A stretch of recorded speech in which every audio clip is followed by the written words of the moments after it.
Are you ready to take your business to the next level?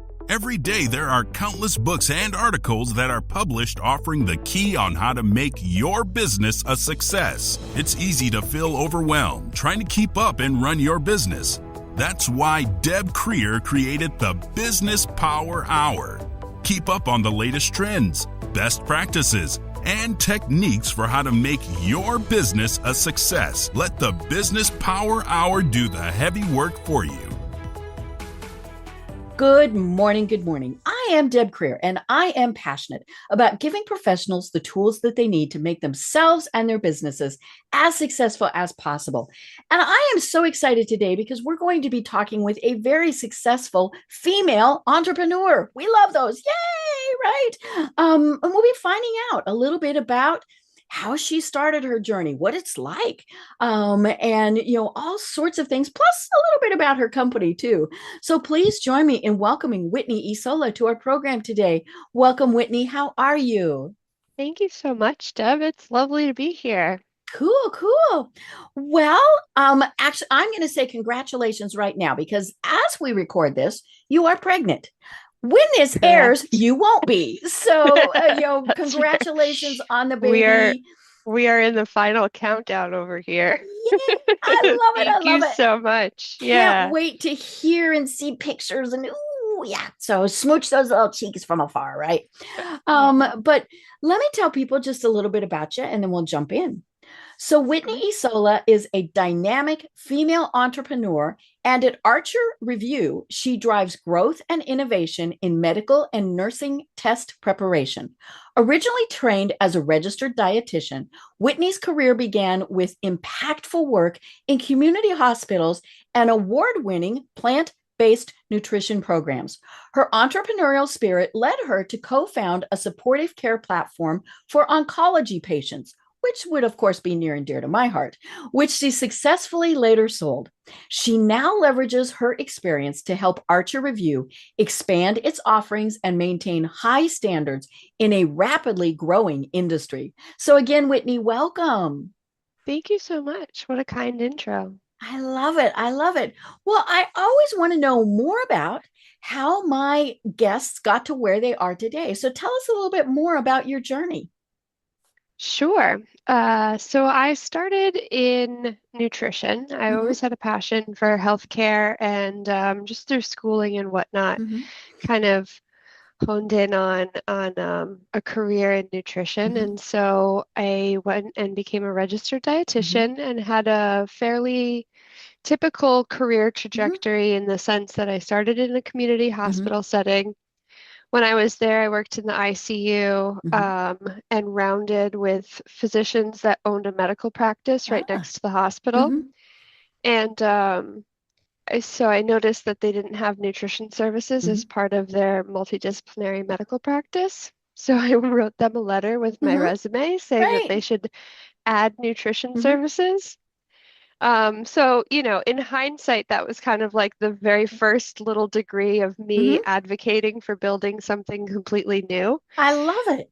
Yeah. So went and worked for them for a few years, set up nutrition services. And when I got into the routine of like actually counseling full time, and doing the billable hours work as opposed to some of the like admin and setup work, I kind of realized that I could not probably spend the next decade of my life counseling patients. There are RDs that are amazingly well equipped for it. But I'm a little too much of like a problem solver and like to see results more quickly. And patients don't always follow your guidance. Exactly. Yeah. So there's a lot of kind of nuance to it, right? Because I'm not exactly the one in the driver's seat. Yeah. So anyways, so I decided I went ahead and got more clinical leadership experience in a larger health system setting. And was also kind of like poking around for extra projects to take on outside of work. And that is what kind of led me to meeting my co-founders for OncoPower. And, we had failed ideas before that, certainly. Um, but what was kind of amazing to me is like the idea that I was this dietitian, like, Mm-hmm. either in the medical practice or a hospital setting, Mm-hmm. but outside of my work life, with an idea in mind, I would call up, these like VP level executives at Aetna Mm-hmm. and Mm-hmm. Kaiser, and like have conversations with them. Cool. And there was a little bit of like imposter syndrome. Uh-huh. Like they Mm-hmm. have no idea, they're just talking to me who Mm-hmm. does not know anything. Mm-hmm. But it was kind of amazing to me. This like little seed was planted Mm-hmm. that Mm-hmm. if you just put yourself out there and you start having conversations, Right. it's amazing like who will Mm-hmm. actually talk to you. Mm-hmm. I think I just like I thought there was much more Mm-hmm. barrier and wall to all Mm-hmm. of that. So that was kind of reassuring. So yeah, I mean, I then went back to get my MBA because I wanted Mm-hmm. more tools in the Mm-hmm. toolbox Okay. for being able to execute on some of these ideas. And around that time, we launched OncoPower, which was a supportive cancer care Mm-hmm. platform. So trying to really facilitate all of the et cetera of healthcare Mm-hmm. that does not kind of happen very nicely Mm-hmm. in office Mm-hmm. for patients when they're going through, the Mm-hmm. toughest years of Mm-hmm. their lives Right. most often. Um, so, for a while there, I continued my kind of work life and then my entrepreneurial life. Mm-hmm.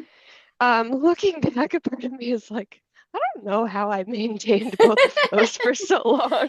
You find when you have a passion for something, though, you do, right? Yeah, yeah, you just find little crevices of the Mm-hmm. day and it's, it doesn't feel like this very Mm-hmm. cumbersome roadmap Mm-hmm. because you're Mm-hmm. the one kind of figuring it out on the Right. go. Mm-hmm. Yeah. So anyways, yeah, so you know, flash forward, COVID hits. I'm in a hospital in Brooklyn. Mm-hmm. Like New York City is the epicenter. Right. I have Mm-hmm. a staff of 75 people that I need to keep calm and Mm-hmm. keep driving forward. Mm-hmm. Um, and so that was kind of interesting in the sense that like it made me really focus in on my day to day Mm-hmm. a little bit more for a while. But what came out of that is, flash forward another year or so, and I finally felt ready to kind of like take the leap and Mm-hmm. take step away Mm-hmm. from the safety of my day job and go Mm-hmm. ahead and work on OncoPower full Mm-hmm. time. Mm-hmm. So that was really, really interesting and a lot of fun. And, we worked on kind of building out tools and services that were Mm-hmm. meaningful to the patients and growing the audience Mm-hmm. and securing partnerships that were meaningful. So yeah, and then flash forward, my co-founder, Karthik Kaduru, he actually had another company called Archer Review, Mm-hmm. which is where I am now. Mm-hmm. And Archer Review does medical and nursing test Mm-hmm. preparation services and educational programming. And the company was just absolutely taking off. And Mm-hmm. because we had such nice trust and working Mm-hmm. relationship from years and years of working on Mm-hmm. OncoPower together, he's actually a medical oncologist and Ah. hematologist Mm-hmm. as his training and Mm-hmm. background. He said, come help me, let's do this, let's Mm-hmm. grow this Mm-hmm. business. So that has been a really fun journey. Mm-hmm. Because it just feels so impactful to be Mm-hmm. able to support students in achieving their Mm-hmm. dreams. And at the same time, there's such shortage issues Mm-hmm. in Mm-hmm. all of the medical Mm-hmm. specialties that to know that our products are kind of Mm-hmm. helping expand the Right. volume Mm-hmm. of people that are Mm-hmm. able to go into healthcare Mm-hmm. professions is really, really Mm-hmm. special. I love that. And obviously I've had more than my share of dealing with medical people. And it's it's one of those things that I tell people, you need to understand there are superheroes. They are our superheroes. But from, anybody, at any level, they are all overworked. Most are underpaid. And so then when you have things like COVID hit, people just leave. And so I love that you're doing things to get people re-energized and back into caring for people, because it's such a wonderful thing for anyone to do at any level. Yeah, yeah, no, certainly. I mean, healthcare, it takes such a unique personality to Hmm. really want to go into healthcare Right. and Hmm. be Hmm. that kind of servant to Hmm. your community, and be challenged Hmm. by, um, you know, the what can happen in Hmm. healthcare and Hmm. all of, how dynamic the decision making can Hmm. be and et cetera. But there's been so much administrative burden placed on Hmm. Hmm. practitioners, and it's Right. just quadrupled Hmm. over the past Hmm. 20 years, and Right. it's not sustainable. Hmm.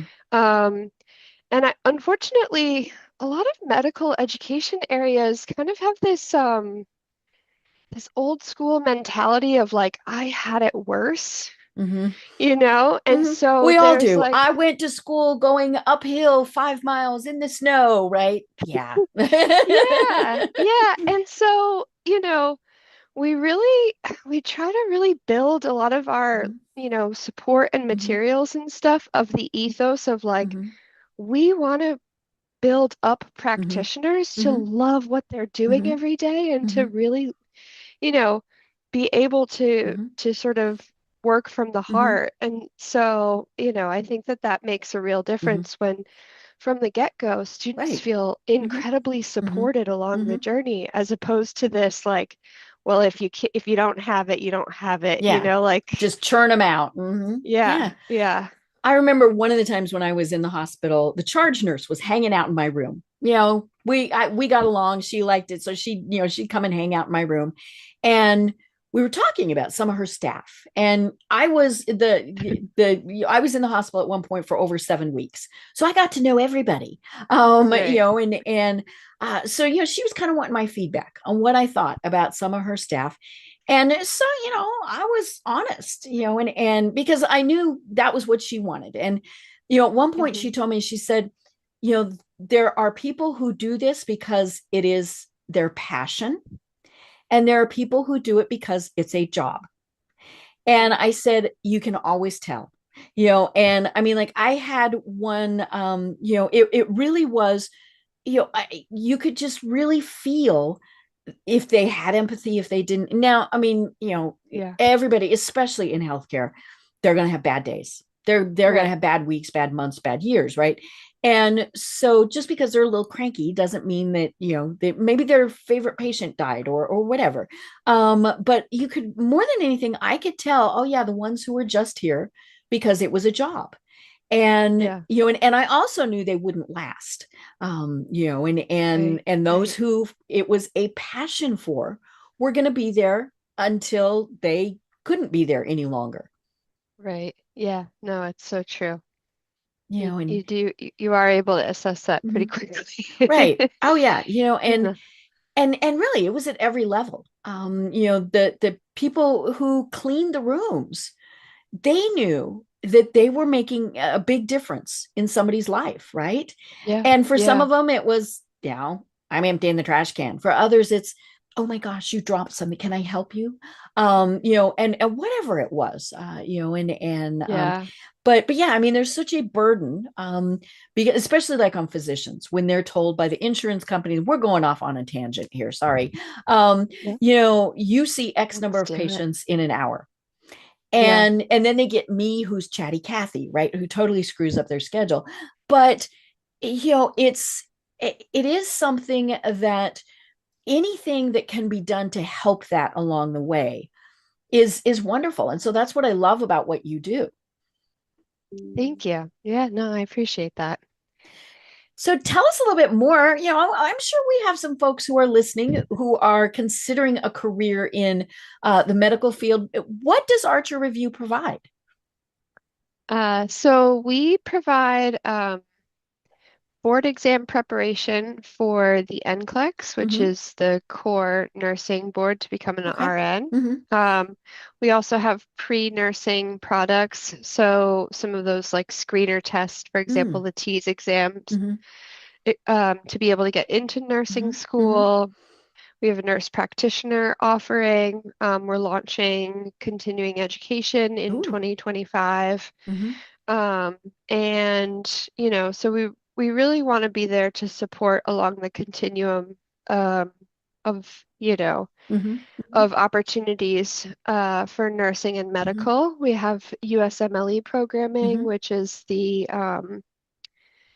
board exam for Mm-hmm. medical students. Mm-hmm. There's a few steps that Mm-hmm. they have to Mm-hmm. take in the Right. USMLE. Mm-hmm. Yeah, and then we're kind of eyeing, what other advanced Mm-hmm. credentials and Mm-hmm. allied health and Mm-hmm. whatnot makes sense to add to Mm-hmm. the portfolio. Mm-hmm. So really becoming very Mm-hmm. medical plus nursing Mm-hmm. focused um, location Mm-hmm. for, we have a nursing school Mm-hmm. companion product, for everything Mm-hmm. along the education Mm-hmm. continuum as it pertains to healthcare.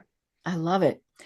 And this is a great example of how technology and innovation have really advanced and helped, people in every career. But Yeah. it's interesting. We were chatting before the program about how rapidly innovations are happening. We have to do stuff online. COVID obviously forced us to have to do a lot of that. But Yeah. what do you see? Put on your psychic hat and your crystal ball. What do you think are some of the future things that are going to be happening? Yeah. So, I mean, first I'll speak more broadly to the innovation Okay, that's okay, going on and then kind of dive okay. into like some predictions for the Mm-hmm, future. Um, I mean, technology is so important. And mm-hmm, what we're seeing trends wise is that even the academic programs that are supporting all of these mm-hmm, professions, they're using less resources. It's hard to recruit mm-hmm, professors. mm-hmm, It's hard to maintain accreditation for the mm-hmm, volume of students you want to mm-hmm, even bring through the programs. Lining up things like clinical trainings mm-hmm, is another barrier. mm-hmm, So increasingly, everything across the healthcare education mm-hmm, continuum is becoming a little bit more reliant on leveraging mm-hmm, technology. And so, we see that as a real opportunity to truly support critical thinking, mm-hmm, and try to move the model from mm-hmm, regurgitation of mm-hmm, information to mm-hmm, like much more complex, mm-hmm, support mm-hmm, of the mm-hmm, practitioner or future practitioner. mm-hmm. Um, and so what we've really built out is an education platform that has really good analytics in Ah, terms okay. of being able to spit information back to the students and Mm-hmm, professionals about um, their performance, and then, mm-hmm, not just like kind of broad bucket saying, all mm-hmm, right, well, in this domain area, you need to work on, you know, remediating mm-hmm, X content, but mm-hmm, saying, here's a 3-minute video. mm-hmm, If you can master this concept, you can increase your scores by mm-hmm, this. And so it makes it a lot more palatable for a student that they can really mm-hmm, zero in on mm-hmm. exactly where their shortcomings are, Right. as opposed to getting hours and hours of Mm-hmm, content where they might not be totally mm-hmm, sure mm-hmm, exactly where the gaps mm-hmm, are for themselves. mm-hmm, So that's one way that, technology is able to mm-hmm, kind of mm-hmm, automatically be doing that because of the way that we've built mm-hmm, out the content and the materials mm-hmm. and the topics and et cetera. Cool. Um, And then you yeah, toss in AI. Yikes. well, yeah, I would guess that's incredibly exciting though. it is exciting. It is exciting because, quite frankly, I mean, people are hungry for learning, Mm-hmm, right? And mm-hmm, so but yet everyone learns in just slightly different ways. mm-hmm, And so AI allows us to be thinking about creating really high quality, um, you know, input Mm-hmm. data, Mm-hmm. so really high quality Mm-hmm. education Mm-hmm. materials that are kind of the basis Mm-hmm. for learning, and then allowing the AI to be able to engage with a student Mm-hmm. in a way that is the most impactful for them. Right. Maybe that's generating flashcards, maybe Mm-hmm. that's generating questions, Mm-hmm. maybe that's generating Mm-hmm. infographics, Mm-hmm. maybe that's learning in a more visual Right. way, maybe Right. maybe that's Mm-hmm. building out case studies. Mm-hmm. Like, we have all of these kind of tools available Mm-hmm. to us for enhancing that clinical Mm-hmm. decision making along the way. And Mm-hmm. so we are, using machine learning Mm-hmm. principles, using training Mm-hmm. data, and really being very thoughtful about ways that we can use AI Mm-hmm. in obviously a Mm-hmm. responsible way, but that helps support Mm-hmm. like all of the various learning Mm-hmm. use cases across the Right, continuum. right. Yeah, it's not like AI is going to diagnose, and Right, things like that. It's just like, when I use AI, it's a great tool and a great foundation, but it still takes the human to actually implement it. But yeah, I can just see, where like one of your students would say, okay, I'm lacking in this, and I'm a visual learner, and just putting all of those various prompts in, and then pulling in, as you said, exactly the best way for them to learn. Because if they're a visual learner and they're handed a textbook, they're going to go, yeah. Right. And then there are right, others who want to read it, and they're the people who write in the margins of their books and all of those various things. And you show them a right. picture and they can't grasp that. And so, and obviously we can do this now, but AI will make it so much faster. And I think that's the Right, cool thing about it. right, right, right. Yeah, and at the end of the day, you still have experts creating the base Right. content Yeah. Hmm. that's And you, being yeah, I mean, fed because you have to make into sure it's the accurate. I mean, machine, that's, yeah, right? that, yeah. Yeah. Hmm. Hmm. So it doesn't kind of take away Hmm. from the more nuanced Right. elements that Right. require, Hmm. high level medical Well, expertise. and the nice thing is it allows those experts to do even more, because they're Right. not doing the initial stuff. They're just providing kind of that frosting on the cake type of thing. Knowing that the base is good, then they can do that. So yeah, so it just expands what they can do. Yeah, no, certainly. All of a sudden you can reach hundreds of Hmm. thousands Hmm. of people Right. in a matter Hmm. of minutes and Hmm. hours and Right. help make a difference Hmm. in terms of their ability Right. to Well, practice and medicine. and around the world. I mean, that's the other cool Yeah, thing about it is, yeah, I'm in Atlanta.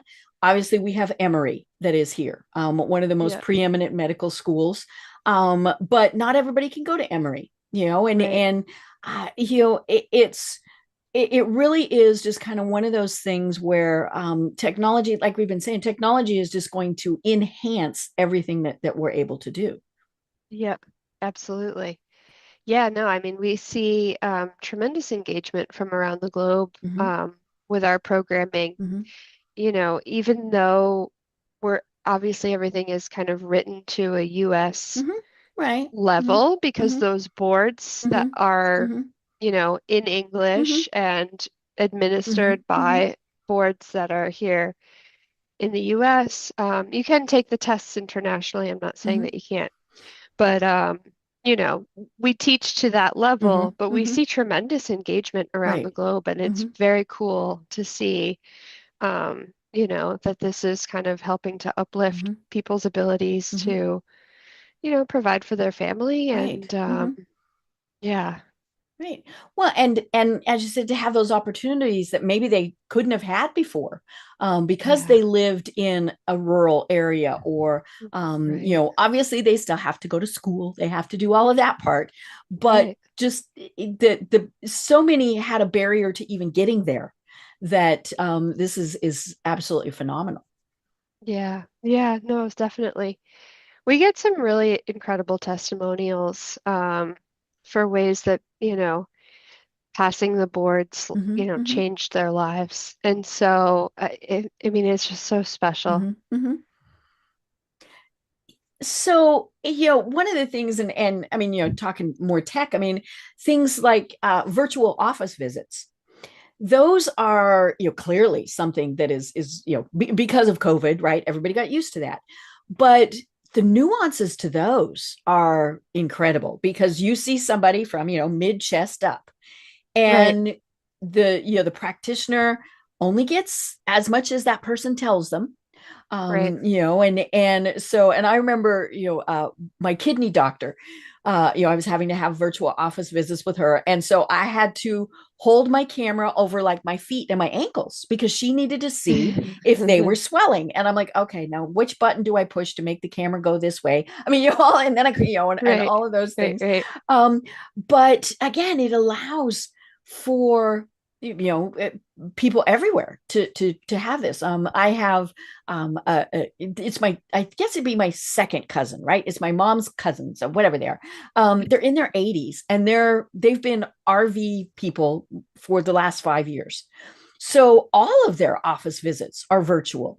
Okay. And they just love it. They think, and obviously there's still that little thing called urgent care that they can go into if they Right, need it. right, right. But yeah, I mean, they love that. And so, but doctors and, medical care providers obviously have to learn how to do all of that.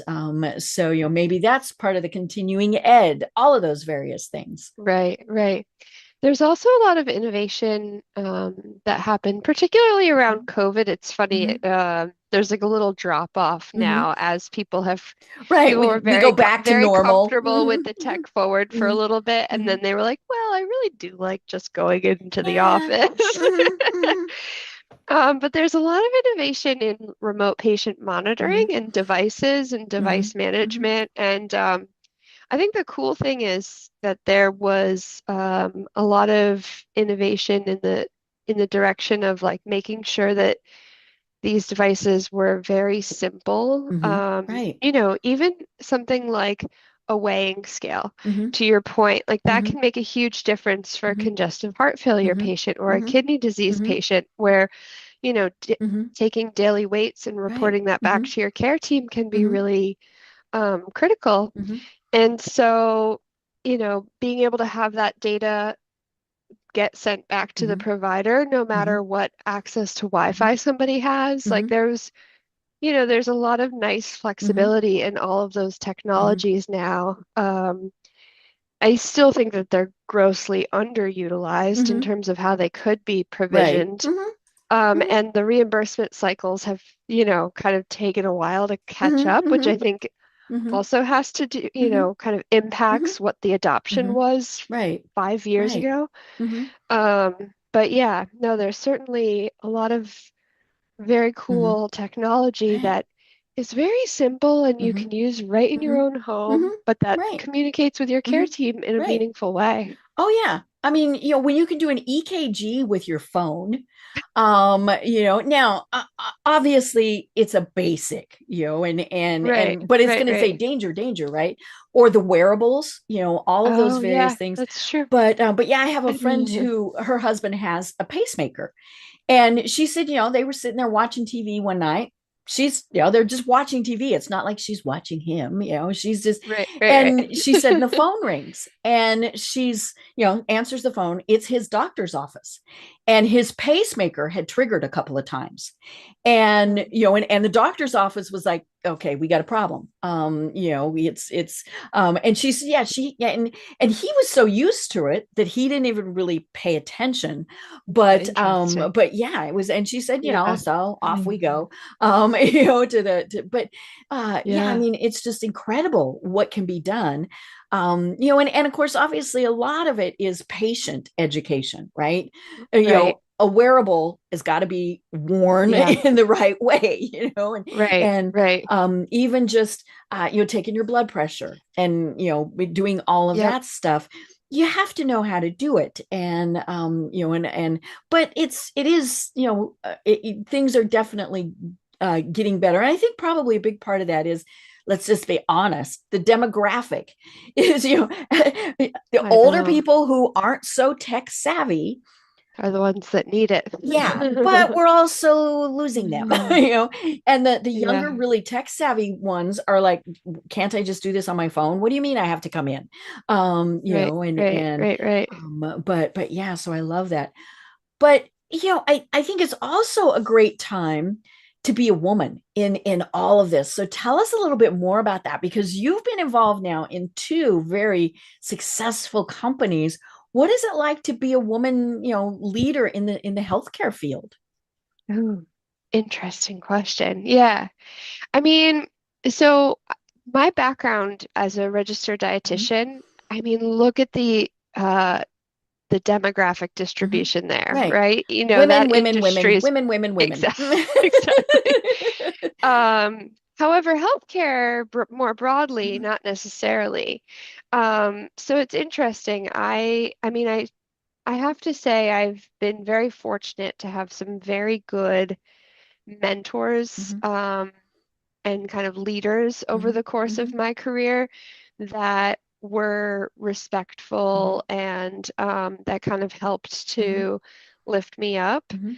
Um, but I do think that there's still, quite a bit of misogyny that Mhm. exists in healthcare Mhm. leadership, particularly in the more traditional care Mhm. settings. Mhm. Um, and I don't think that that's necessarily that people are intending to behave Mhm. that way, but there's just so Mhm. much to kind of truly Mhm. cut through, Mhm. right? To be able to lift female Mhm. leaders up.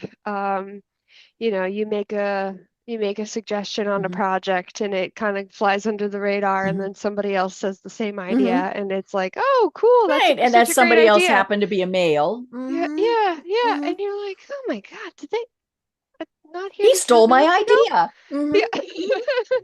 Right. Yeah.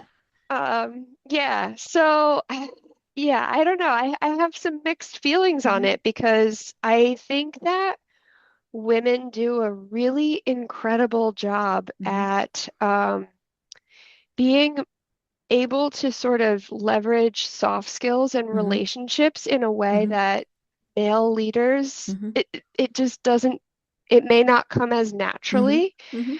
Um, and I think that that's a really compelling way to help a business or a Mhm. program Mhm. grow, and drive success. Mhm. And then at the same time, I've had some very supportive um, relationships over the Mhm. years Mhm. and mentors over the years, who really lifted me up and Mhm. elevated me. And I some of those were female and some Mhm. of those were male. Mhm. Sometimes the really high up female leadership can almost be worse. Mhm. I hate to say it, but Right. like Mhm. there's a little bit of like uh, not lifting up those Mhm. below. Mhm. And I just have always been a rising tide raises all ships kind of Right. mentality. Mhm. Mhm. And so it's very Mhm. interesting the higher you go Mhm. in some of these organizations. Right. Um, the entrepreneurial space, even though there are huge gaps to overcome, I mean, in terms of VC funding, Mhm. something like 98% of like funds go to male-led teams Mhm. or male-led Mhm. companies. I know that there's a lot of great work going on to try to reduce those gaps Mhm. in funding Mhm. patterns, but we are where we are. Mhm. Um, Right.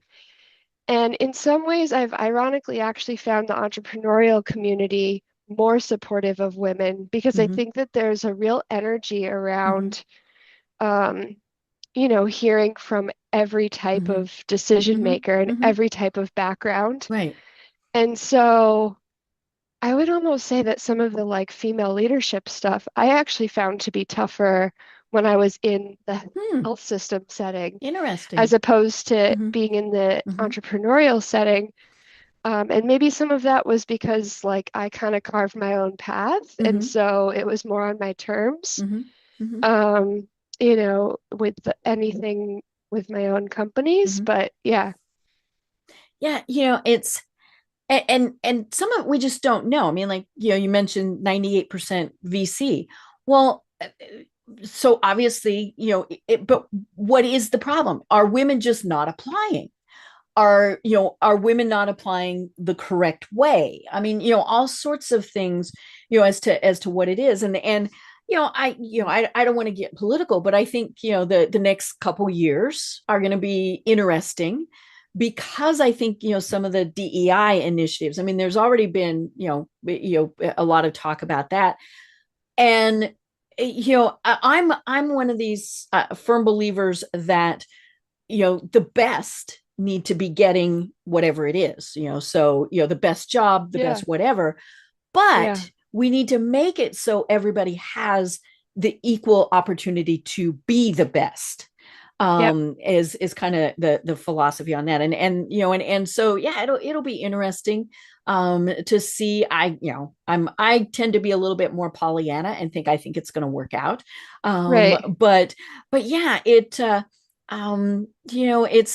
but we as women need to lift other women up, I and completely help agree. them, Yeah. and Yeah. so, yeah, and it's, yeah, and ask for mentors. I mean, that's the thing. A lot of times we need a mentor and we don't ask for them.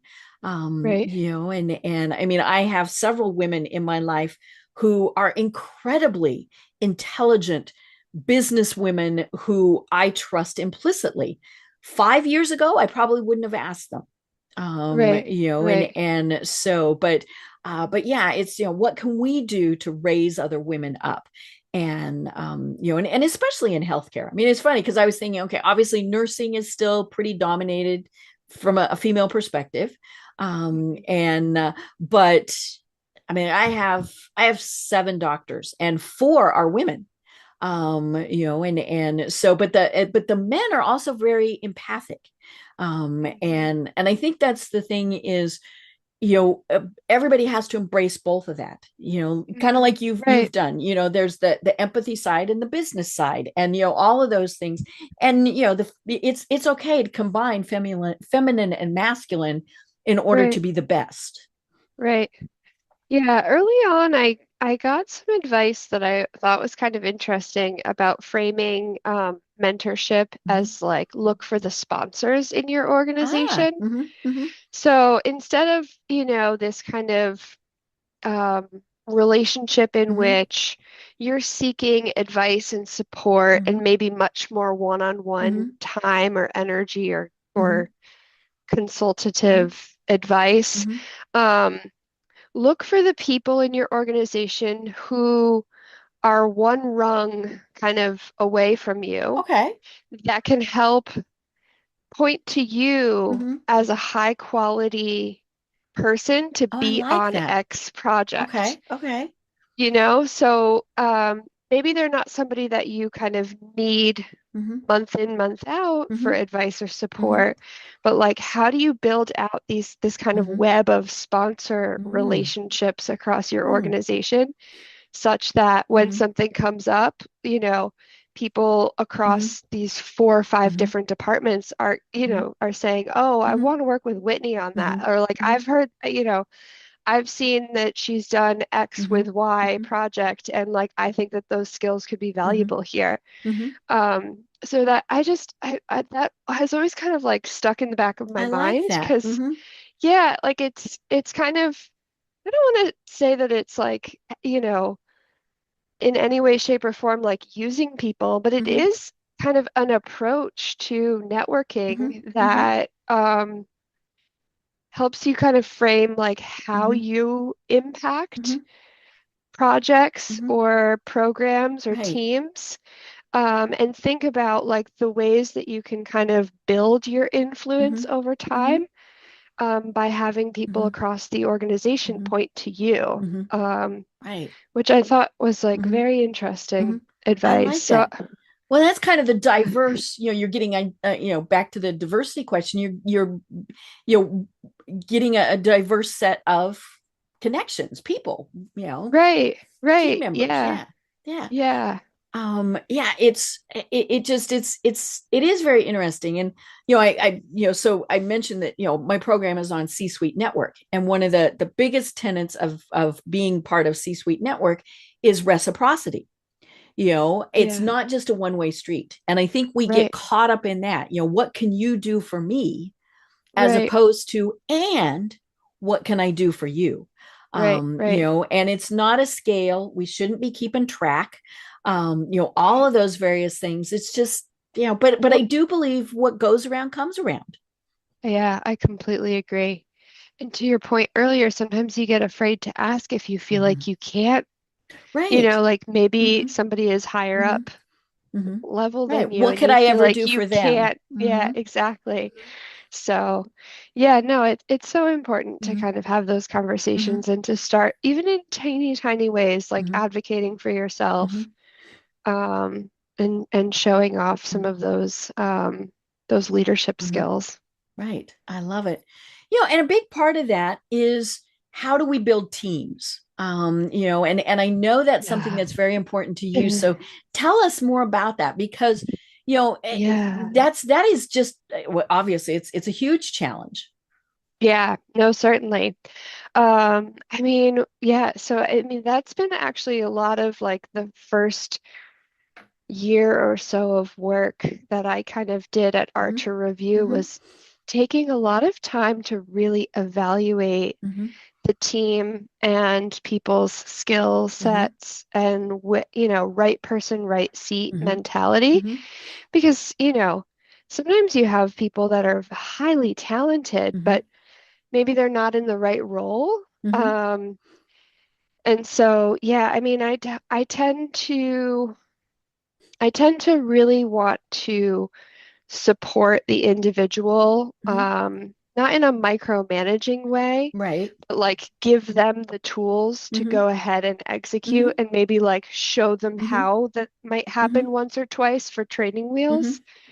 Um, but yeah, I mean, I'm very fortunate to work with a lot of very talented people. Hmm. Um, but that has been one of the more fun, Hmm. areas that for me is Hmm. kind of thinking through who is serving what Hmm. role and what do we need to be able to get to where we want to Hmm. be in 6 months, in 12 months, in 18 Hmm. months. Um, how do we be thinking about stretch projects Hmm. so that people can be gaining this? Like, we know Hmm. that they have these Hmm. core, either technical or Hmm. soft skills that is necessary for this role, but like, how do we build in stretch projects so I that they can love be that growing, term. That's so cool. growing in ways Hmm. that are going to serve Hmm. us, down the Hmm. line? Hmm. Um, so yeah, I mean that's kind of one of my favorite areas to Hmm. kind of dig into Hmm. and ideate on Hmm. and problem solve and whatnot. Hmm.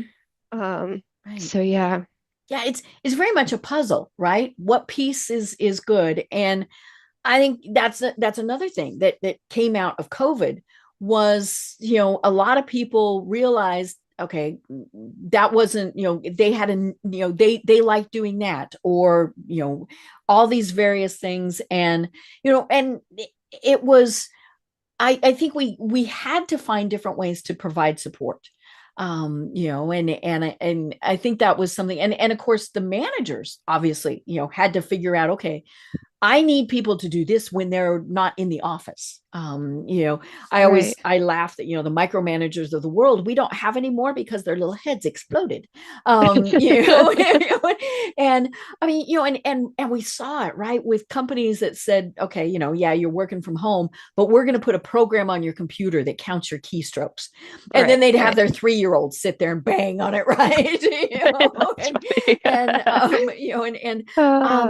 And or figure out, okay, this person is most productive in the evening, Right, and or this person, needs to be able to have 2 hours to take their kids to and from school. right. All of those things. And I think, having that flexibility was obviously a benefit. Yeah. Now that everybody's kind of going back into the office, it'll be interesting to see how that changes because, Yeah. in an office setting, you might not be able to be there at 11 o'clock at night, right?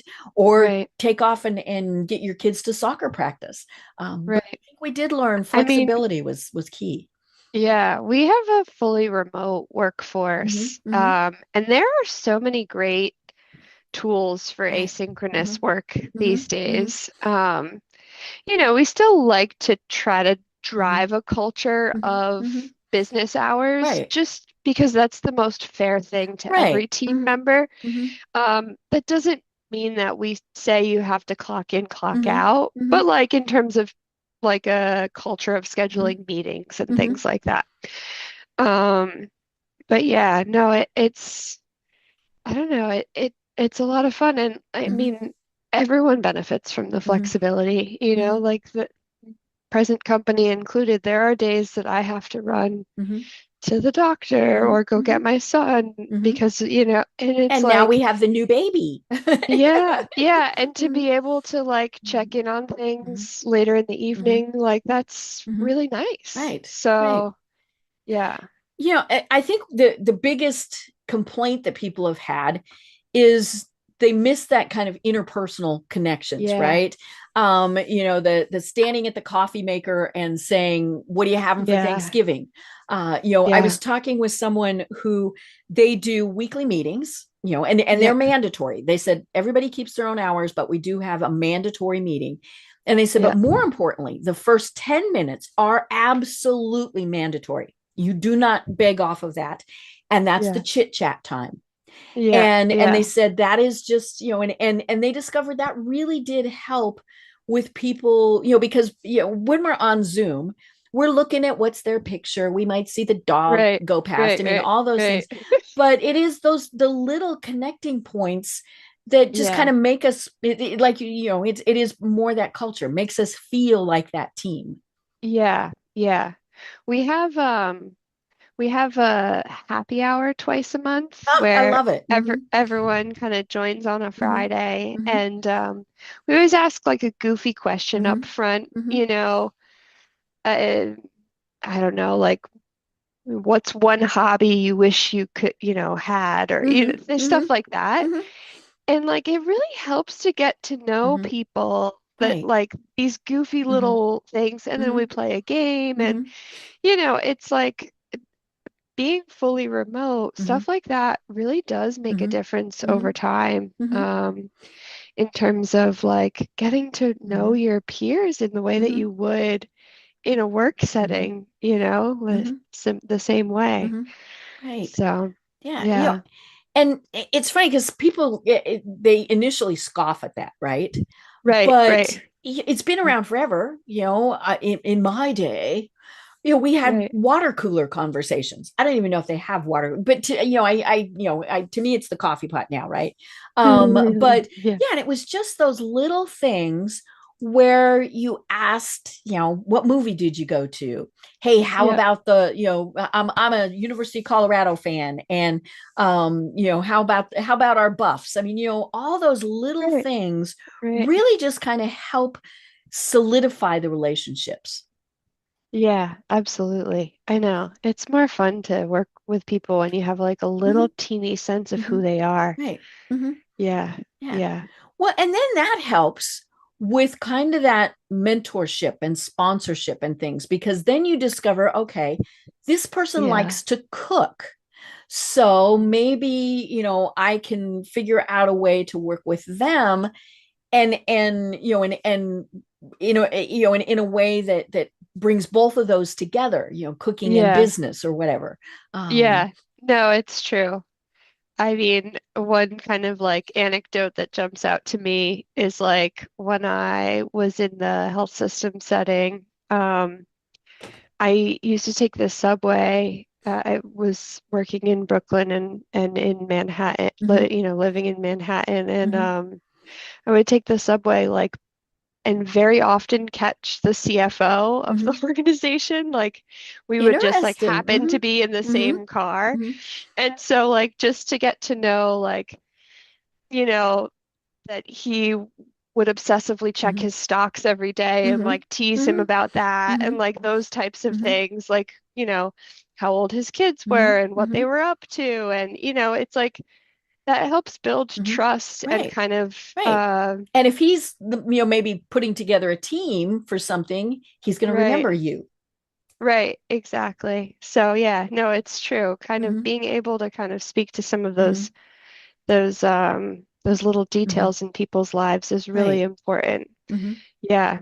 And I do think the people that miss out the most on everything, with the in-person working Mm-hmm. world are really those early careerists. Mm-hmm. It's Mm-hmm. one thing if you're 15 years into your career and Right. you've gotten Mm-hmm. that in-person Mm-hmm. mentorship and Mm-hmm. whatnot.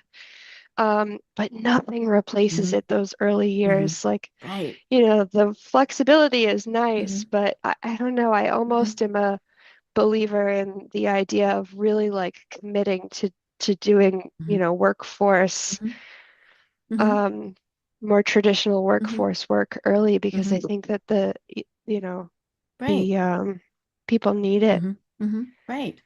Well, the other thing is in healthcare, it is definitely a challenge. And because of everything that they're going through. So how do you build resilient teams for those that are in healthcare? Oh, that's such an interesting question. Yeah, resilience is such a an important topic. I think that I I I don't know if this is a hot take or not, but I think that you really have to um, place your people first Mm-hmm. over the Mm-hmm. patient. Mm-hmm. Mm-hmm. And the reason I say that, I know that there's definitely a book out there called The Patient Comes Second, that talks about this Mm-hmm. idea Mm-hmm. that, if you are building a supportive environment Mm-hmm. for your team Mm-hmm. where there's trust, where there's collaboration, where there's a culture Mm-hmm. of transparency, Mm-hmm. um, that will begin to naturally Mm-hmm. extend itself to the patient Mm-hmm. because Right. they will feel Mm-hmm. that this person Mm-hmm. is showing up to a work Mm-hmm. environment that they're happy in and Mm-hmm. supported Mm-hmm. in. Um, so I almost think that you have to lead from Mm-hmm. that perspective Mm-hmm. and really like fight for your Mm-hmm. team, make them feel cared Mm-hmm. for. Like there's so much that can happen in the healthcare Mm-hmm. space. And it's, the entire industry is built on Mm-hmm. relationships, right? Like your relationship with your Mm-hmm. nurse, your Mm-hmm. relationship with your doctor, your relationship with the tech that comes, Mm-hmm. the Mm-hmm. phlebotomist that comes in. So, I guess I say that to say that there's like this huge continuum of Mm-hmm. interactions that can be Mm-hmm. had, Right. right? When you have Mm-hmm. humans dealing Mm-hmm. with other humans Mm-hmm. 100% of the Mm-hmm. time. Mm-hmm. And so the more you really like make people feel grounded and safe in their Mm-hmm. in their work life, I think helps Mm-hmm. to build a resilient Mm-hmm. team. Right. And as you said, we as patients feel it. I have at least 3 doctor appointments a month, right? And usually one a week. And when I go in and I hear the staff laughing and joking, or I see things that they've posted on a wall, or things like that, I know Right, I'm going to get better care, right, because it's just they're going to be more relaxed. As you said, they're going to feel more supported. And I mean, it's the same in any business. If you walk into a right, business and you can tell that people that do not like each other, then right, you're not right, going to get good customer service. right. It's and so I think that's the thing. And years ago, I when I lived in Colorado, and I just thought of this. Uh, one of I belonged to the women's chamber. Fabulous. It was at that point. It was one of the largest women's chambers in the United States. Might still be, but they had a speaker on how to be happy at work. And it wasn't let's put ping pong tables and all of those. I mean, yeah, sometimes that works, but it was more about how can we just build a happy culture. And Right. of course, healthcare in most cases is not happy. And so what can you do to support them? And I just love that concept is, what can we do?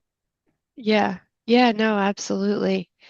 I think it is so important to kind of bake in cultural norms for your Hmm. team, Hmm. that just help Hmm. people feel like, they're giving and getting Hmm. kudos Hmm. from one Hmm. another, and that, they can kind of, even if it's figurative, that they Hmm. can like high five and be like, Hmm. celebrate their teammates Right. win, Hmm.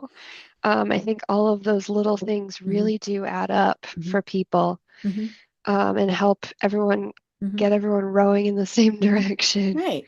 Right. As opposed Yeah, to going in a circle, right? right, Or worse, going right, backwards. right, And right. but it is about having those right team members. Mhm.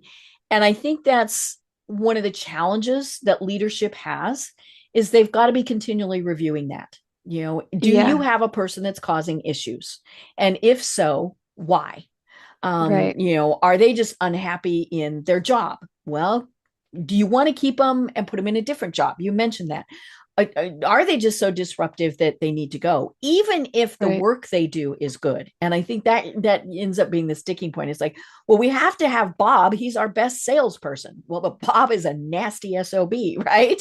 Right, And right. so yeah, it's how do you do all of that? And Mhm. maybe it's just you got to take Bob aside and say, Bob.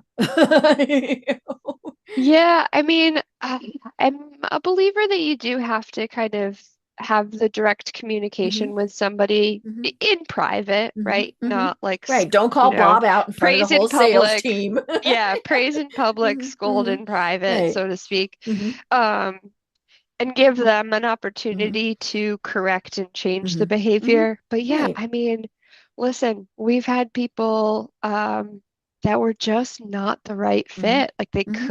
Right. either they couldn't get past their own Hmm. ego. Hmm.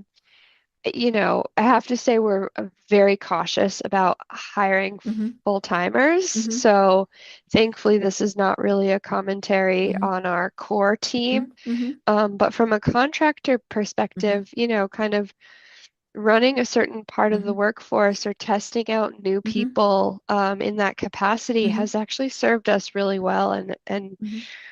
kind of given us the opportunity to weed out, some Right. people interview Hmm. beautifully and Hmm. then don't Hmm. play nice in the Hmm. sandbox. Right. Right. And it just like it is what it is. You got Right. to learn to act on it and trust your Hmm. gut. Right. I think Well, that's and the other if they piece, are right? if they're a good employee, and but just not a good fit for you, then maybe you can help them get another Right, position somewhere. right, right, right. But yeah, and I think that's obviously especially a challenge in healthcare when you've got someone who they're busy doing their job, and they're not always worrying about who their team is. Well, Yeah, you need to make sure there's a team manager, kind of, right, whatever that role is, to kind of make right. sure things are going in the right direction. Yeah, absolutely. Well, oh my gosh, Whitney, this has been so much fun, and we've only got a couple minutes left. For those who want to know more, and I know there are, and we have listeners and viewers worldwide about Archer Review. Tell us a little bit more about that. Sure. As I mentioned, Archer Review is a medical and nursing test preparation and education company. Mm-hmm. We are growing rapidly. We have landed on the Inc. 5000 Ooh, fastest growing private companies list 3 years in a row now. wow.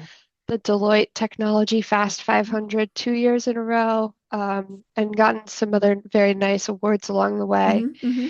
Mm-hmm. So, if you're in anything healthcare, keep an eye out for us. We're really looking to expand our offerings and Mm-hmm. become the premier resource for healthcare education support. And so you can check us out at archerreview.com, ARCHERREVIEW. And you can find me on LinkedIn. My name is Whitney Isola, Isola. Um, and I'm always happy to connect, especially, with other people who are kind of ideating on ideas for companies or may be in the phase of life of launching something and want some feedback, please don't be shy to reach out. If I can help facilitate one conversation that makes a difference for you in your journey, then I'm super happy to. I So, love it.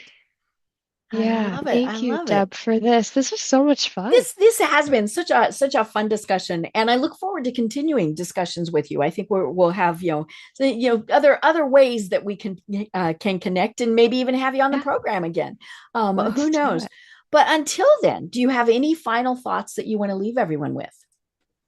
Ooh, yeah, I mean, I think that what I would kind of just leave everyone with is go ahead and just kind of put yourself out there. I have found that a lot of things that have started to unfold in my life are because I just either picked up the phone or asked for a meeting or an informational interview. Um, and I think that those activities coming out of genuine curiosity are really important and really lead to other more meaningful conversations. I'm not saying that you should go out there and try to like use people, but if you genuinely are coming from a place of, I want to understand more about this area, and I think that this person either has had a journey that I want to learn from or has technical expertise or acumen that I think that I could benefit from understanding further, go ahead and have the conversation. I think that's been like one of the things that has surprised me the most along my journey is that every little bit of speaking with people and connecting and picking brains and asking questions has ultimately served me. Um, and there's a lot of failure along the way. There's a lot of speed bumps. There's a lot of things it's like you set out with an idea and you think it's going to be successful within like 12 months or 24 months, and then it takes like 8 years. Like that is normal. That is okay. And so, yeah, just kind of like embracing the chaos and the learnings that come along with it, I think are so critical for any kind, I mean, really for any kind of like career success and trajectory, but especially within anything entrepreneurial or starting your own programming and things like that. So, yeah, I think I would just kind of leave people with go ahead, get out there, have conversations, be curious. That will drive things and allow relationships and ideas to unfold in a really organic way. Oh my gosh, I love it. I love it. Well, I'm Deb Creer. I've been having such a fun conversation with Whitney Isola of Archer Review. And until next time, everyone have a great day. Tune in for our next program for even more trends, best practices, and techniques for how to make your business a success. The Business Power Hour, hosted by Deb Creer, is proud to be part of the C-Suite Network.